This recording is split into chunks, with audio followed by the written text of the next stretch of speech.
So some of the finer points, some of the little things that changed.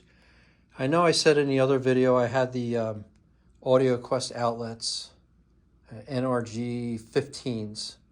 They're the 15 amp outlet. And one day, I mean, I was always playing, moving stuff around, plugging, unplugging. But one day, I realized I had a whole other outlet down at this end of the room. And I thought, I wonder how much having the amp plugged into the same outlet as the CD player affects the sound. CD player being the source, and I use the Bluetooth off the CD player a lot. Just for review, this is a Marantz ND8006 network player. It does the CDs, and then you can see the Bluetooth antennas.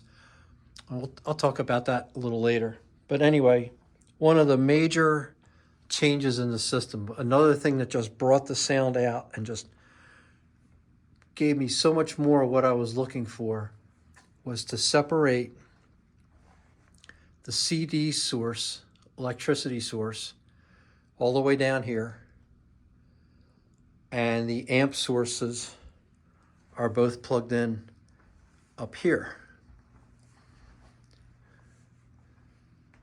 Now, interestingly enough, I know that the wire inside the wall connects those two outlets.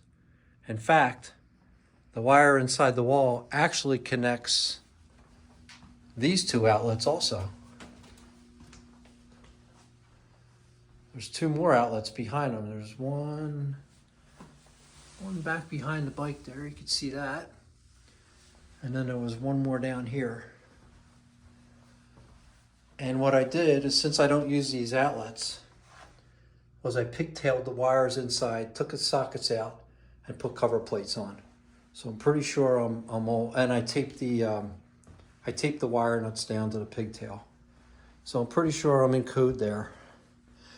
But wow, instead of the wires going through outlets, it's just solid wire now between two of these Audioquest outlets. And the first thing I noticed was how much stronger the bass was, how much better I liked the way the bass sounded. It fixed something that I didn't even know was broken. And the thing that started that whole thing, this was the original socket over here. But what started that was I was watching a YouTube video about the mistakes that people make, amateurs make, when they wire sockets. And they said one of the major mistakes is they stab the wires in the back of the socket instead of using the clamp screws. And I had done those outlets 20 years ago and I didn't even remember. So I opened this one up over here, and sure enough, I had the wires stabbed in the back. So all the other outlets were subject to whatever was going on in this outlet. And I got the feeling that when you stab the wire in the back of the outlet, you're only working with the spring tension. So initially I was going to just, rewire them and put the wires under the screws, but I thought, you know what, why have it apart?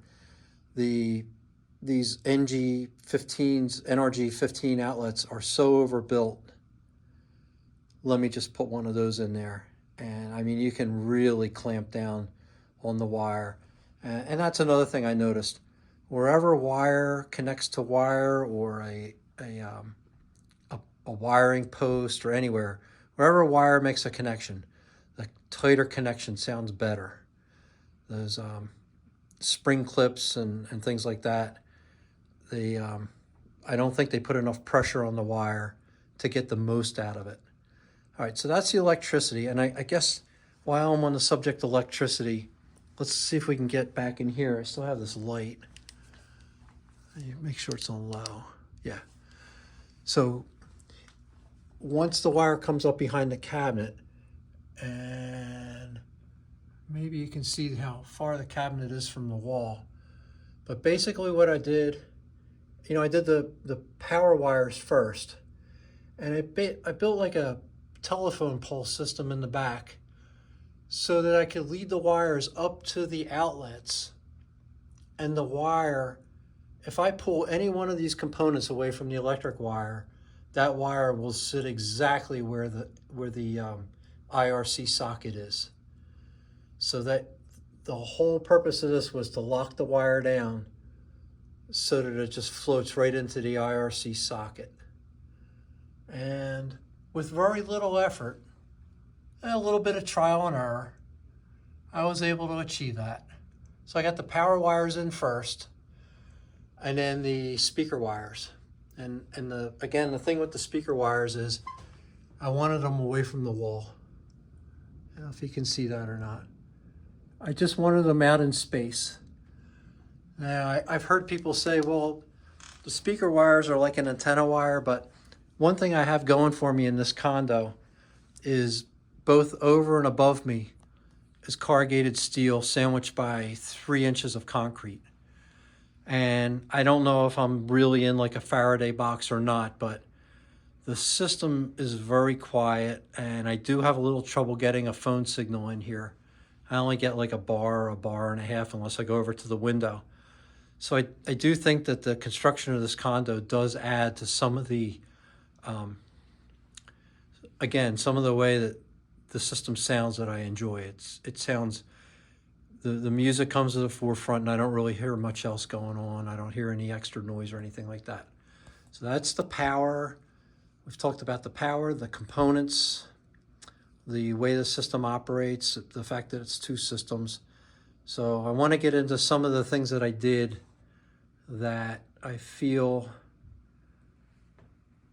again, I'm going to just use the phrase that make it sound the way I like it to sound, or the sound has evolved into something that I enjoyed. And very quickly about that, all I'm doing to get things to sound the way I want them is I make a change. I just change something. And if it sounds better, then I look at what I did and see if I can take it further. And if it doesn't sound better, I look at what I did, I undo it, and then I try to do the opposite.